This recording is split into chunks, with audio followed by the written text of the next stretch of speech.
For many of us, this weekend will be the first time this season we'll be firing up the grill. And to make sure your cookout doesn't turn into a cook-in, now is the time to make sure your grill is in tip-top shape. If you have a propane grill, make sure your tank is in good shape. That means the on-off valve is working properly and the tank itself is not rusted. And if everything's okay, make sure you have it filled. On the grill itself, double check that the hose connecting the tank to the grill is not cracked.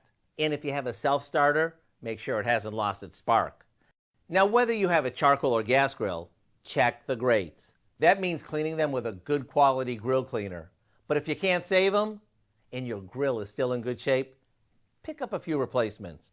Your grill manufacturer's website is always a good place to get information and parts. So when it's time to grill, it'll be smooth sailing. And to help kick off grill season, why not try these tasty pork chops? What makes them so good is the sweet and tangy glaze that caramelizes as it cooks.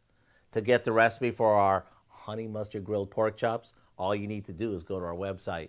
And while you're there, check out our tips on getting your grill in tip-top shape. I'm Howard of the Mr. Food Test Kitchen, where today we found getting ready for grill season way. For you to say, ooh, it's so good.